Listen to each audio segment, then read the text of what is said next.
চিংড়ি মাছের মাথা দিই। আর প্রথমে তেলের মধ্যে শুকনো লঙ্কা ফোড়ন দিলাম, দিয়ে একটু কালো জিরে ফোড়ন দেবো।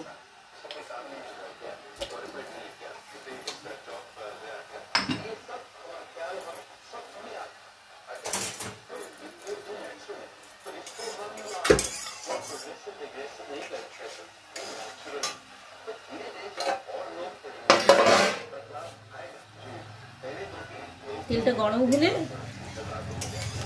কচুলতি দিয়ে দেবো, কচুলতি সেদ্ধ করবো।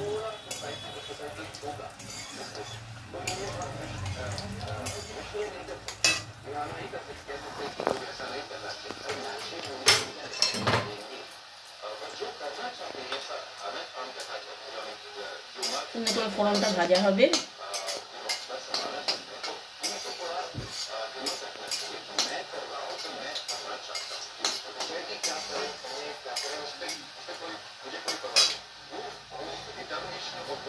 ফোড়ন ভাজা হয়ে গেছে, এবার আমি কচুলতিটা দিয়ে দিলাম।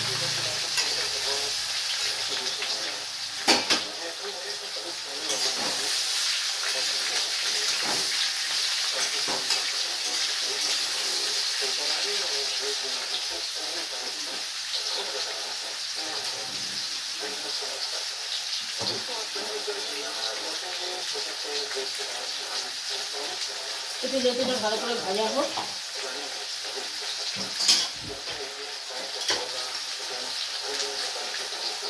নুন দিয়ে দিলাম স্বাদ মতো।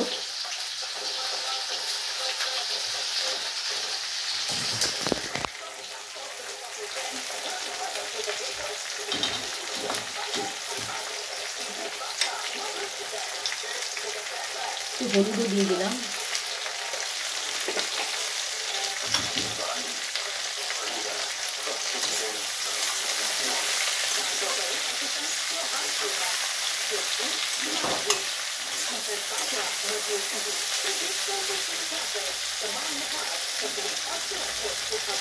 লঙ্কা চিড়ে দিয়ে দিলাম, দুটোই দিলাম আপাতত।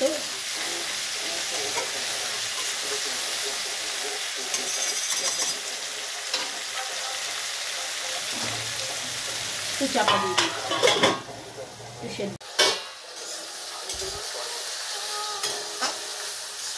মিনিট পাঁচেক একটু নেড়ে নেবেন।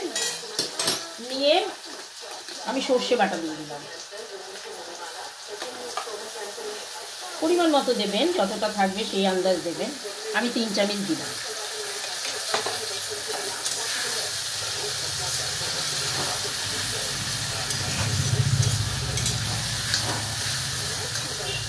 আমি আরও একটু দিয়ে দিচ্ছি, এই 3.5 চামচ মতো দিলাম।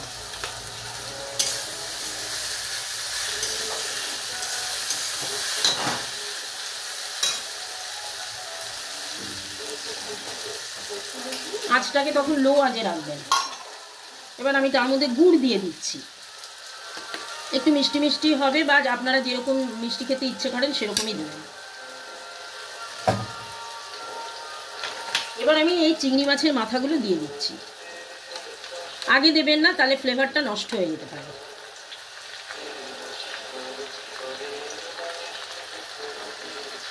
আমি চিংড়ি মাছের মাথাগুলো দিয়ে দিচ্ছি।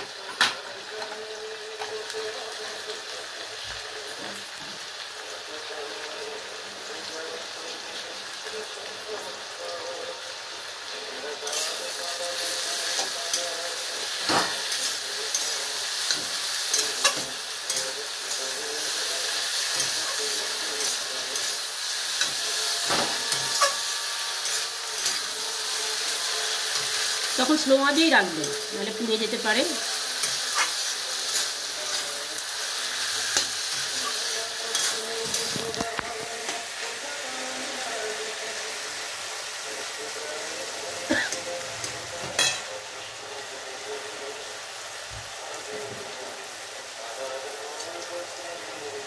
চাইলে আর একটু লঙ্কাও দিয়ে দিতে পারেন, আমি একটা ছিঁড়ে দিয়ে দিলাম। ফ্লেভারও আসবে, অল্প ঝালও থাকবে। আগে দুটো দিয়েছিলাম। দেখুন কেমন মাখা মাখা হয়ে গেছে, কিন্তু গলে যায়নি। গলে গেলে এই স্বাদ আর ভালো লাগে না।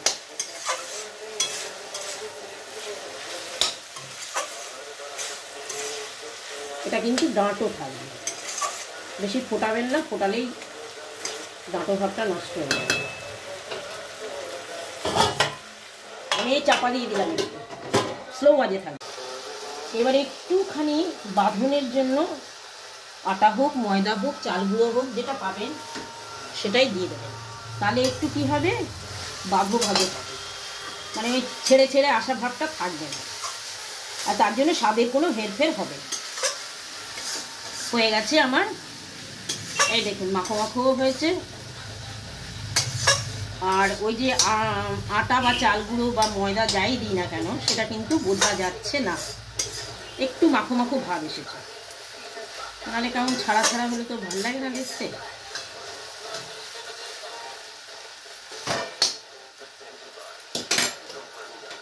একটু চাপা থাক, এরপরে চেখে দেখব।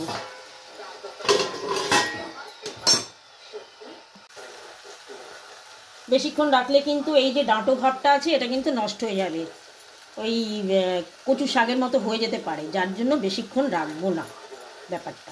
আমি একটু নারকেল কোড়াও দিয়ে দিলাম স্বাদের জন্য। ব্যাস রেডি হয়ে গেল। একটু নেড়ে দেবেন,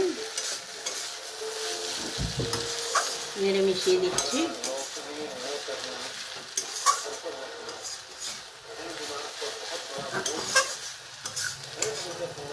দেখেছেন কেমন ডাঁটো রয়েছে।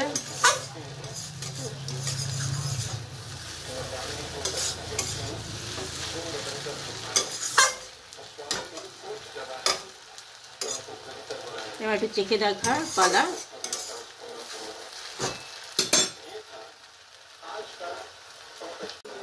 এখন আমার এটা নামিয়ে নেওয়ার পালা।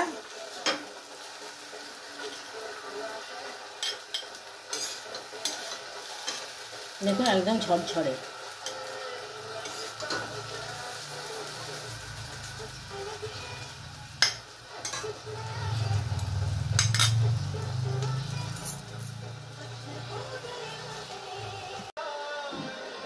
যদি দেখেন কখনো গলা চুলকোচ্ছে, তাহলে খুব অল্প একটু তেঁতুলের কাঠ একটু গাঢ় গাঢ় করে গুলবেন। আবার জল ফল দিলে আবার ছেড়ে যেতে পারে বা বিশ্বাস হয়ে যেতে পারে, যার জন্য একটু গাঢ় গাঢ় করে এই যে দেখে নিন।